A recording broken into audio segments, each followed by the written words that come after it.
Hello दोस्तों, कैसे हो आप सभी लोग। उम्मीद करता हूँ कि अच्छे होंगे।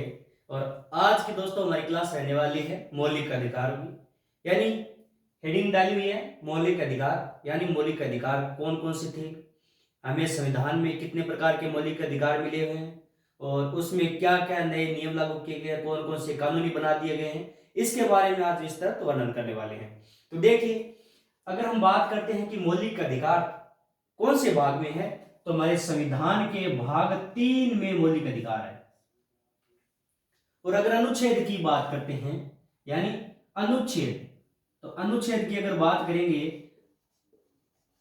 तो अनुच्छेद है 12 से लेकर 35 तक। अंग्रेजी में इसे कहते हैं हम आर्टिकल, अनुच्छेद को कहते हैं आर्टिकल।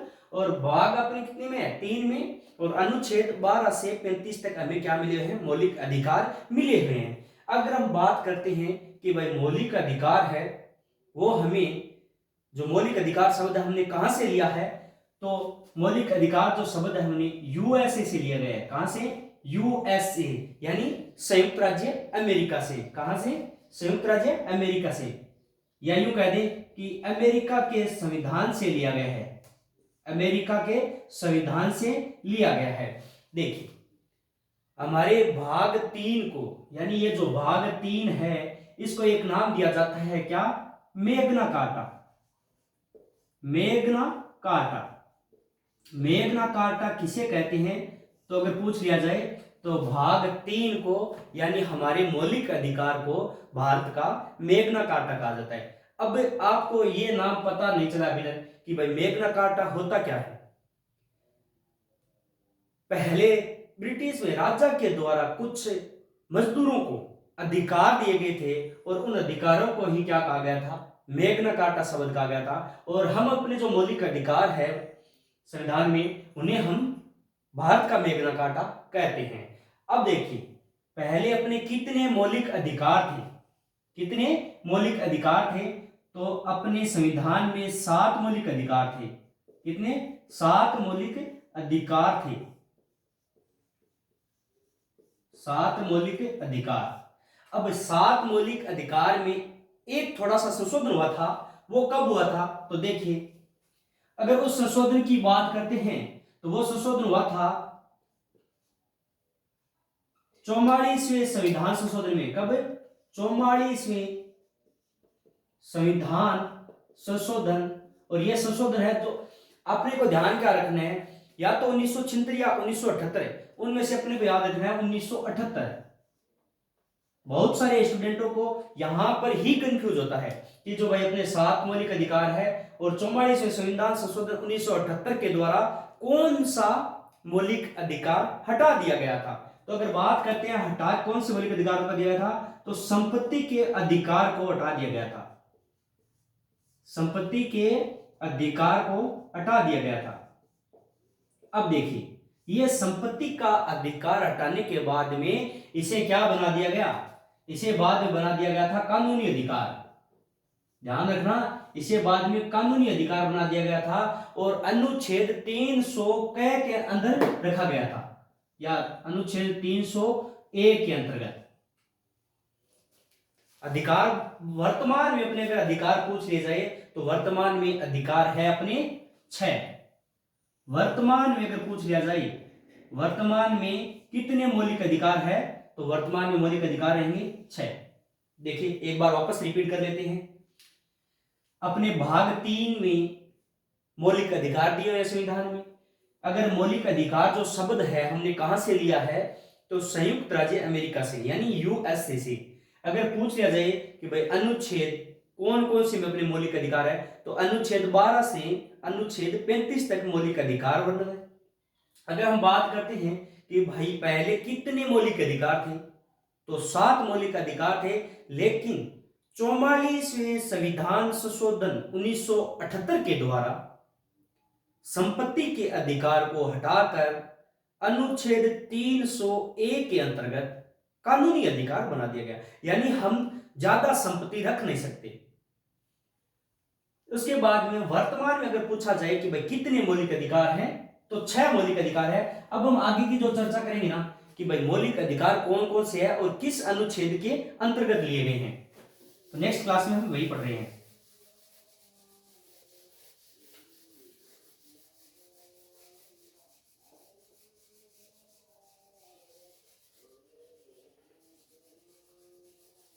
देखिए, वर्तमान में मौलिक अधिकार है अपने 6। और सबसे पहले अगर मौलिक अधिकार की बात करते हैं ना, तो समता का अधिकार। कौन सा? समता का अधिकार।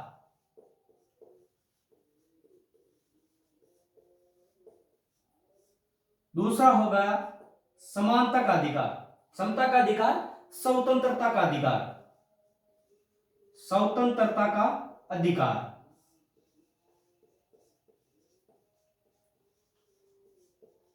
यह है स्वतंत्रता का अधिकार।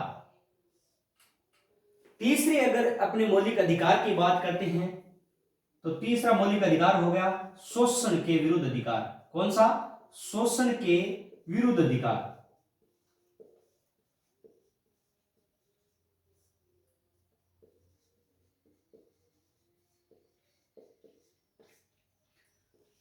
चार नंबर जो अधिकार है वो है धार्मिक, यानी धर्म से संबंधित, धार्मिक स्वतंत्रता का अधिकार। यह है धार्मिक स्वतंत्रता का अधिकार।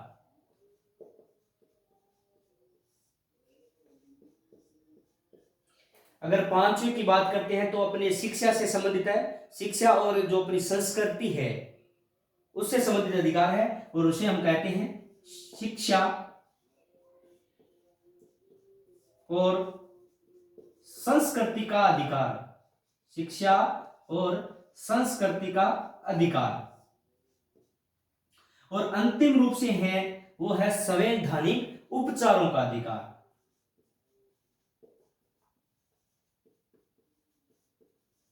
संवैधानिक उपचारों का अधिकार।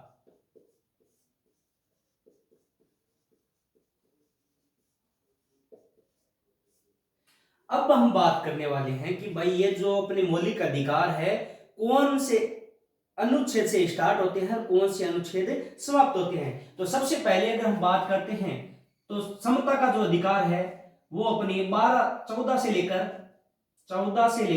18 तक है। कहां तक है? 18 तक। और स्वतंत्रता का अधिकार है वो है अनुच्छेद 19 से लेकर अनुच्छेद 22 तक। शोषण के जो विरुद्ध अधिकार है वो है अनुच्छेद 23 और अनुच्छेद 24 के मध्य। धार्मिक स्वतंत्रता अनुच्छेद की बात करते हैं या मौलिक अधिकार की बात करते हैं, तो इस मौलिक अधिकार के अंतर्गत 25 से लेकर 28 तक सम्मिलित है। और शिक्षा और संस्कृति का जो अधिकार है, यानी शिक्षा अपने एजुकेशन से संबंधित और हमारे जो कल्चर से संबंधित जो अधिकार मिला हुआ है वो है 29 और 30। ये आर्टिकल की बात कर रहा हूं कि कौन सी अनुच्छेद, यानी 14 से लेकर और 18 तक तो है अपने समता का अधिकार कह दो या समानता का अधिकार कह दीजिए। और दूसरे की बात करते हैं आर्टिकल अनुच्छेद कह दो 19 से लेकर 22 तक, और अनुच्छेद 19 से 22 तक है स्वतंत्रता का अधिकार। तीसरे नंबर की बात करते हैं कि भाई शोषण नहीं कर सकते हम किसी का, शोषण के विरुद्ध भी हमें अधिकार मिला हुआ है। अनुच्छेद 23 और 24 के मध्य इसका वर्णन है। धार्मिक स्वतंत्रता यानी धर्म के आधार पर जो भी प्रक्रिया होती है वो हम नहीं कर सकते, 25 से 28 के मध्य है। धर्म के आधार पर हम मतलब अपनी संस्था बना सकते हैं, लेकिन किसी के साथ वाद विवाद नहीं कर सकते। वो किस में दिया गया है? 25 से 28। और जो पांचवा अपने है शिक्षा यानी एजुकेशन से संबंधित वो है 29 से 30। और लास्ट की जो हम बात कर रहे हैं ना, जो अपने संवैधानिक उपचार, वो है अनुच्छेद 32 के अंतर्गत। अभी आपने सुना होगा कि मैंने अनुच्छेद 12 से लेकर 35 तक मौलिक अधिकार बताए हैं। 12 और 13 इसका भी हम वर्णन करेंगे। और इसके बाद 31, 33, 34, 35 वो सेनाओं और न्यायालय के पक्ष में है। तो हम जो अपने मुख्य मौलिक अधिकार है जो हमारे जनता के काम आने वाले हैं वो हम इसके बारे में विस्तृत पढ़ेंगे।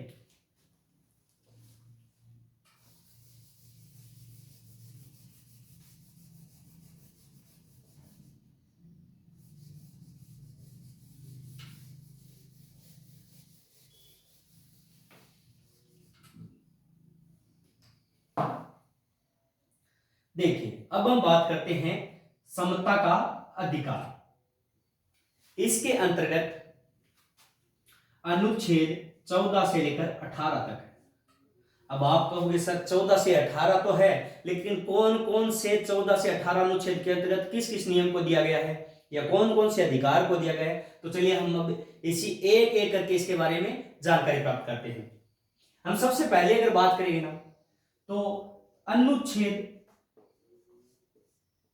14 की बात करेंगे, उसके बाद में अनुच्छेद 15 की बात करेंगे, उसके बाद में अनुच्छेद 16 और अनुच्छेद 17 और ये लीजिए 18। इनके मध्य क्या वर्णन है, तो अनुच्छेद 14 में हमें विधि के समक्ष, किसके समक्ष, विधि के समक्ष समानता मिली हुई है। अब आप कहोगे सर विधि क्या चीज होती है, विधि के समक्ष हमें क्या मिली हुई है, समानता मिली हुई है। विधि का मतलब होता है कानून, कानून के पक्ष में हमें क्या मिला हुआ है, कानून के समक्ष हम समान है, सभी कानून सबके लिए समान है और इसमें हमें क्या है, समानता मिली हुई है।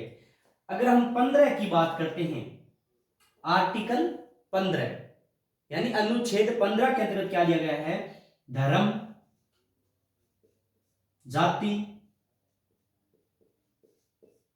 लिंग, जन्म स्थान, ध्यान देना इसके, जन्म स्थान, जन्म स्थान के आधार पर हम क्या नहीं कर सकते, भेदभाव नहीं कर सकते, भेदभाव नहीं कर सकते। 16 नंबर है लोक नियोजन में समानता, लोक नियोजन में समानता, लोक नियोजन में समानता।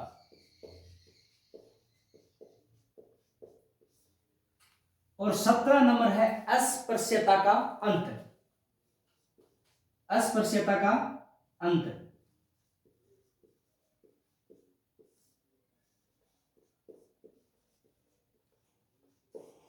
और अंतिम रूप से है उपाधियों का अंत, किसका, उपाधियों का अंत,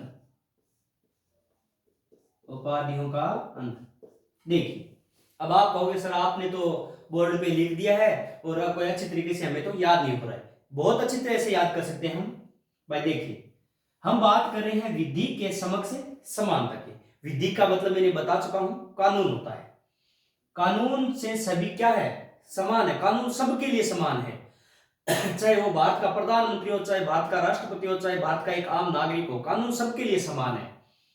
अनुच्छेद 15 क्या कहता है, धर्म, धर्म के आधार पर हम किसी के साथ भेदभाव नहीं कर सकते, जाति के आधार पर हम भेदभाव नहीं कर सकते, लिंग यानी स्त्री है या पुरुष इसके आधार पर हम भेदभाव नहीं कर सकते, जन्म स्थान के आधार पर हम क्या नहीं कर सकते, भेदभाव नहीं कर सकते। यह हमें क्या मिला हुआ है, अनुच्छेद 15 में हमें मौलिक अधिकार मिला हुआ है।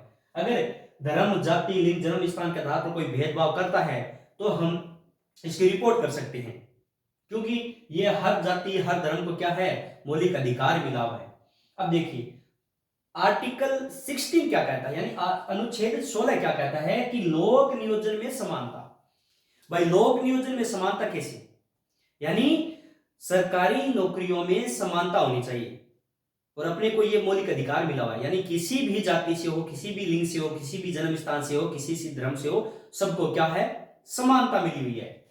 अब बात करते हैं अस्पृश्यता का अंत। भाई पहले क्या है कि छुआछूत नामक बीमारी बहुत भयंकर थी, बीमारी नहीं थी लेकिन छुआछूत बहुत लोग करते थे।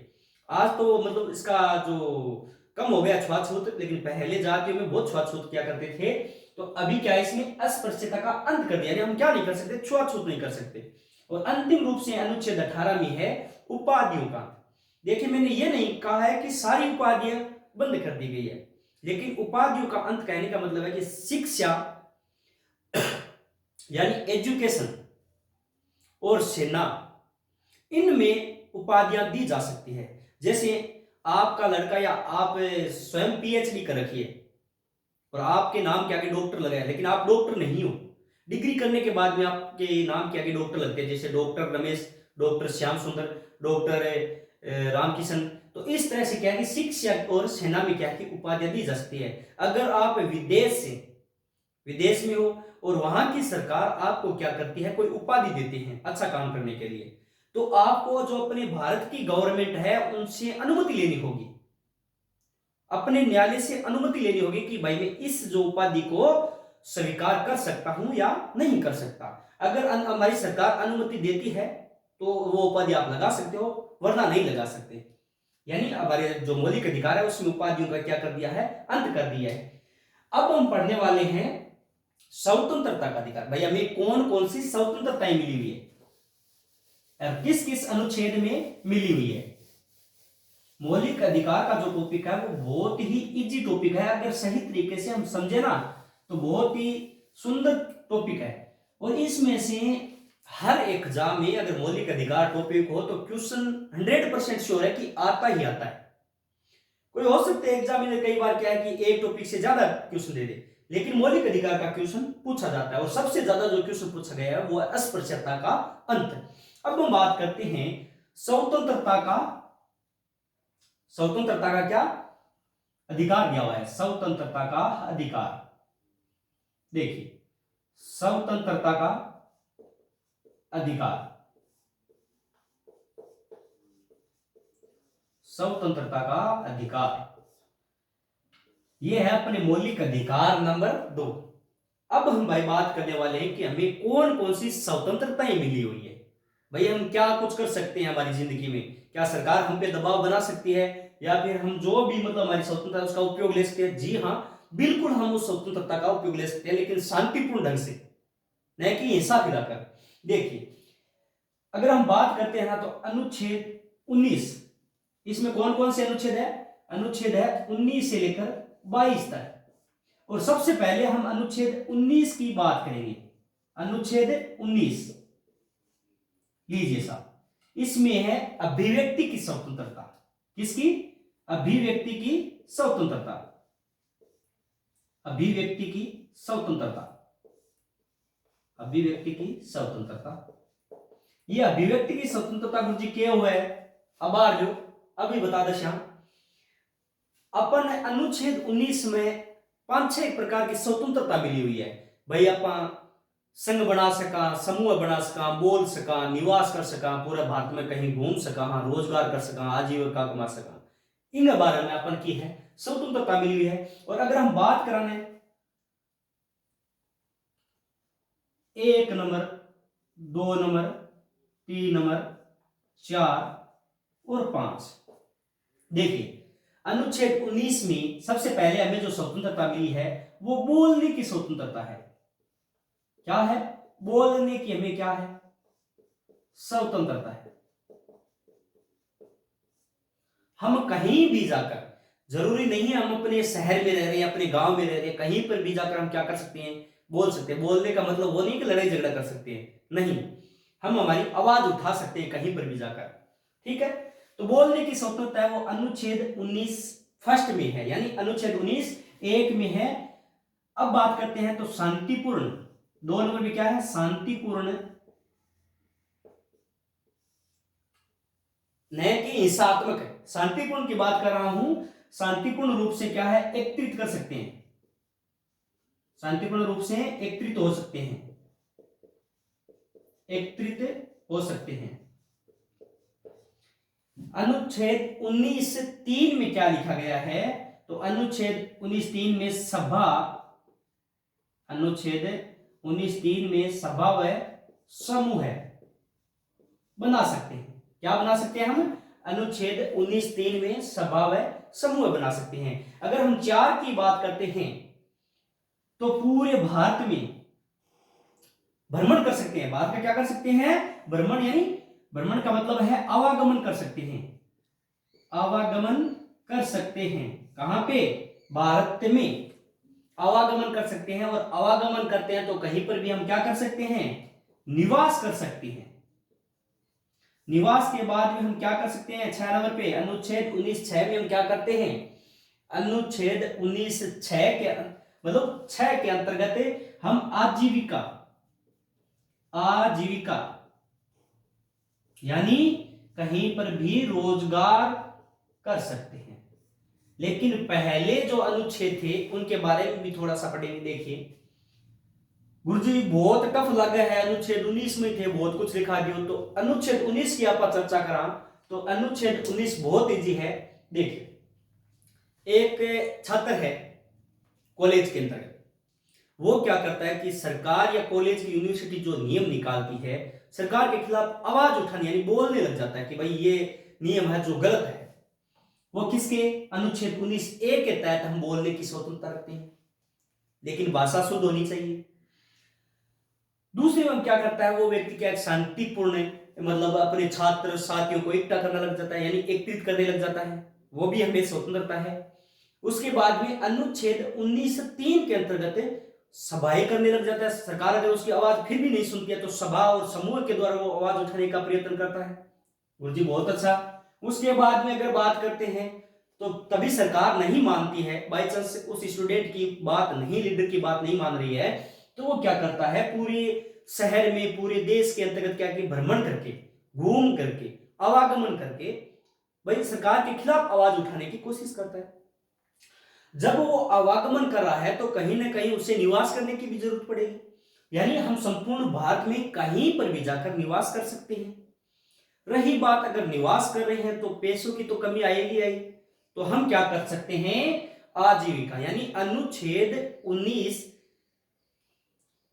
के अंतर्गत क्या कर सकते हैं आजीविका यानी रोजगार कमा सकते हैं। लेकिन एक बात देखिए अनुच्छेद 370 के तहत अपवाद के रूप में जम्मू कश्मीर को विशेष दर्जा मिला हुआ था। पहले की बात कर रहा हूं, अभी तो सभी में हम रोजगार कमा सकते हैं, रोजगार कर सकते हैं, निवास कर सकते हैं, वहां पे रह भी सकते हैं। लेकिन पहले थोड़ा सा संविधान था वो जम्मू कश्मीर का अलग संविधान था, लेकिन मोदी सरकार ने उसके खिलाफ अपने संविधान में संशोधन करके अनुच्छेद 370 को हटा दिया है। अब हम जम्मू कश्मीर में भी रह सकते हैं और वहां पे अपनी भूमि भी खरीद सकते हैं, रोजगार भी कर सकते हैं। तो ये था अपने मौलिक अधिकार नंबर 2। और मौलिक अधिकार नंबर 2 में क्या है 6-7 स्वतंत्रताएं दी गई है, और इससे नेक्स्ट अपने को संपत्ति की जो अधिकार है वो दे रखा था, लेकिन वो बाद में क्या है कानूनी बना दिया गया था। अब हम बात करने वाले हैं अनुच्छेद 20 की। किसकी? अनुच्छेद 20 में क्या बता रखा है तो देखिए अनुच्छेद 20 के अंतर्गत क्या है, अनुच्छेद 20 में अपराध के 2 सिद्धि। अनुच्छेद 20 में अनुच्छेद 20 और इसमें दे रखा है अपराध के 2 सिद्धि। गुरुजी यो समझ लो यार बिल्कुल ही, अरे ज्यादा कोई डिफिकल्ट को नहीं, इनका 3 नियम है, छोटा छोटा नियम है 3 अपराध के 2 सिद्धि के लिए। क्या है देखिए, अगर हम बात करते हैं 1 नंबर, तो जिस व्यक्ति के द्वारा अपराध किया जाता है, और अगर बात करते हैं जैसे उसने जिस वर्ष उसने अपराध किया है ना, जिस वर्ष उसने अपराध किया है उसी प्रकार सजा होनी चाहिए, उसी प्रकार सजा होनी चाहिए।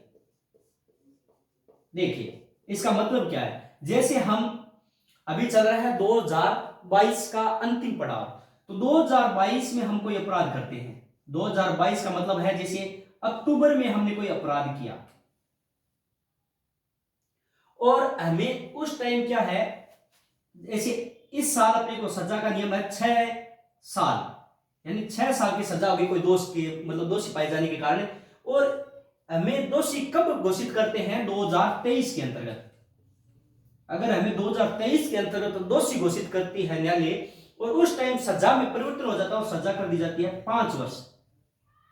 तो जिस व्यक्ति को जिस वर्ष में गिरफ्तार किया जाता है, अपराध करता है, उस टाइम की सजा मिलेगी। 2023 में उसे अपराध की सजा मिल रही है, लेकिन सजा उसे 6 वर्ष की मिलेगी, न कि 5 वर्ष की। देखिए अगर हम बात करते हैं दूसरी गवाही, दूसरा टॉपिक है गवाही, यानी अब जो अपराधी है, अपराधी को गवाही देने के लिए मजबूर नहीं किया जा सकता। ठीक है।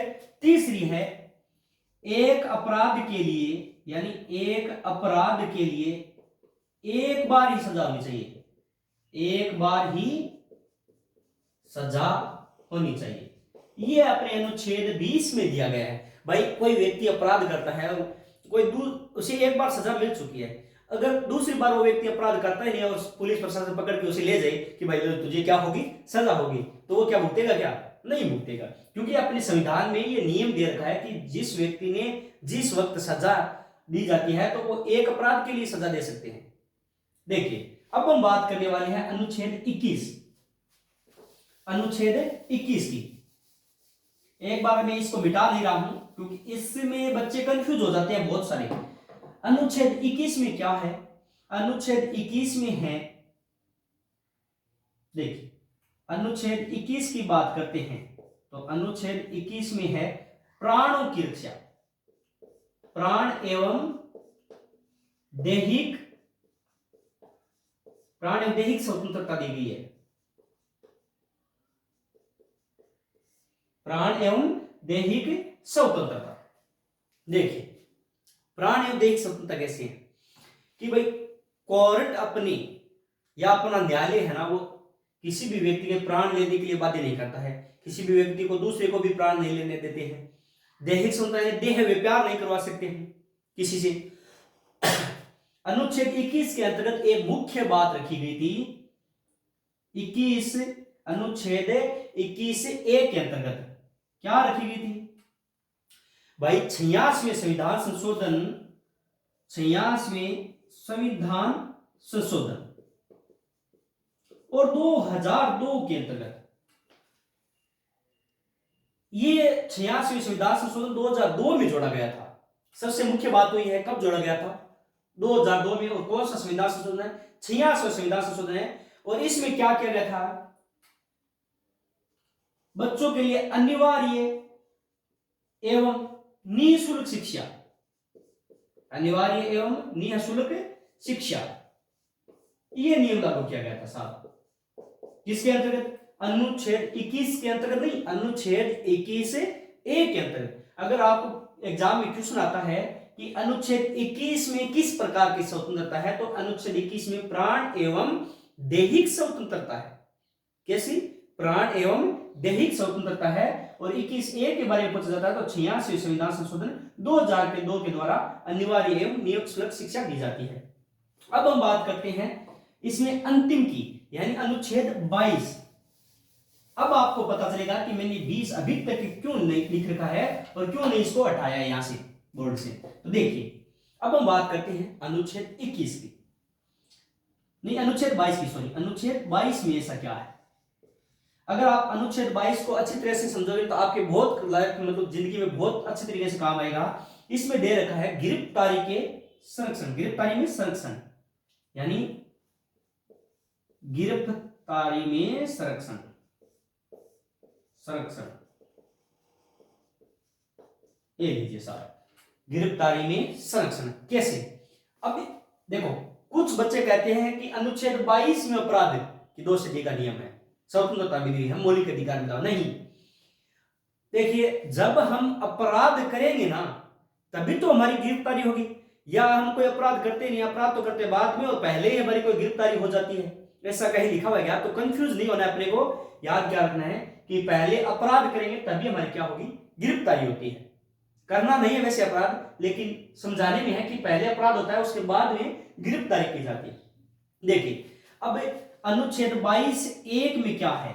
अनुच्छेद 22(1) में है कि अगर हमें पुलिस गिरफ्तार करने के लिए आती है, ठीक है, तो हम कारण जान सकते हैं। कारण जानने का हमें अधिकार है कि भाई हमें किस लिए आप गिरफ्तार कर रहे हो, कारण जानने का क्या है? अधिकार है। और 2 में क्या है? कारण जानने का अधिकार है। 2 में क्या है कि भाई जैसे किसी को गिरफ्तार किया जाता है उससे 24 घंटे के अंतर्गत, कितने? 24 घंटे के अंतर्गत न्यायालय में पेश किया जाना चाहिए। कहां पे? कोर्ट में, यानी न्यायालय में उसे पेश किया जाना चाहिए जज के सामने। और देखिए इसमें एक बिंदु दिया गया है कि भाई आवागमन का समय, आवागमन का समय है नहीं जोड़ा जाएगा। कहने का मतलब क्या है? देखिए जैसे अपने को पुलिस क्या करती है? गिरफ्तार करके ले जाती है। पुलिस गिरफ्तार करके जब लेकर जाती है और कोर्ट ले जाती है, वो टाइम जोड़ा नहीं जाता है 24 घंटे के अंदर, यानी 24 घंटे के अंतर्गत जो आने जाने का जो टाइम है वो नहीं जोड़ा जाएगा, और जो अपने को थाने के अंदर ले जाते हैं वो 24 घंटे का टाइम जोड़ा जाएगा। और तीसरे बिंदु में क्या है, देखिए यह जो अनुच्छेद 22 में 3 है, इसमें क्या दे रखा है कि भाई हम अपना मनपसंद कानूनी